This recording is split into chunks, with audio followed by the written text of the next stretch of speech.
Le Congo doit chercher une solution vers un leadership panafricaniste révolutionnaire authentique.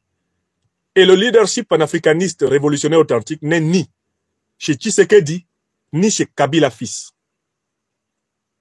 ni chez, comment il s'appelle, l'homme du Katanga, Moïse Katumbi. Katumbi, Tshisekedi et Kabila fils sont tous des alliés de l'ultralibéralisme, du néocolonialisme et de l'impérialisme occidentaux. Ils ont tous, à un moment donné, en réalité, dealé avec le Rwanda de Kagame, dealé avec l'OTAN, dealé avec l'Alliance anglo-américaine. Ils en sont tous dépendants.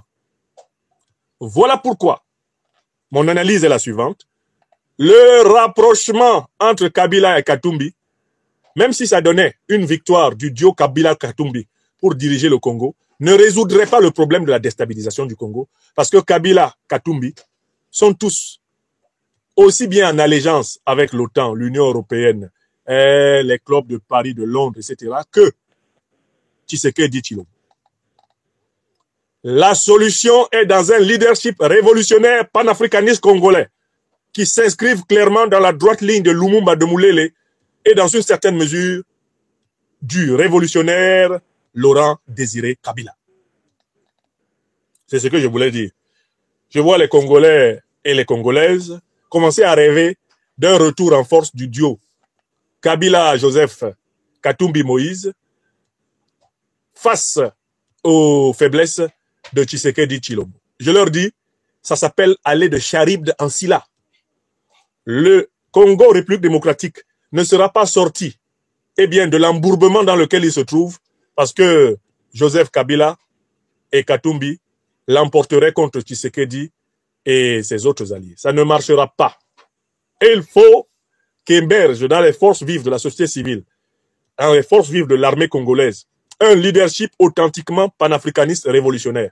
Celui qui va mener la grande révolution géostratégique et géopolitique de la République démocratique du Congo et mener le bon combat de la libération de la terre africaine du Congo et du grand poumon de l'Afrique qu'est la République démocratique du Congo, pays minièrement le plus riche de la terre.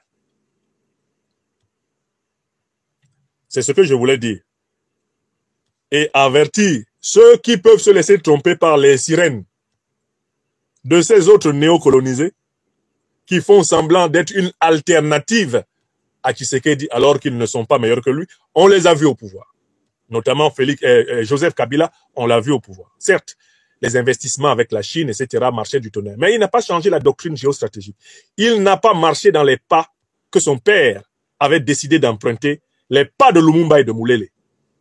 Joseph n'est pas un lumumbiste, c'est pas un mouléliste, il n'est pas un panafricaniste révolutionnaire. D'ailleurs, dans toute l'Afrique, on le connaît pour rien en rapport avec le panafricanisme révolutionnaire.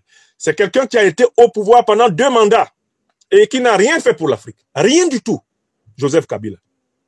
Donc qu'on ne vienne pas nous pomper les oreilles avec son retour. Sa barbe a beau être belle et blanche, encore plus blanche que celle de nous autres. Son silence de sphinx, etc. être impressionnant. Joseph Kabila n'est plus l'homme de la situation émancipatoire de la République du Congo. Écrivez ça. Maintenant, si les Congolais veulent, pour ainsi dire, retomber dans les erreurs du passé, mais qu'ils lui accordent le moins de crédit. Ils n'auront plus que leurs yeux et leurs larmes à faire couler. Merci.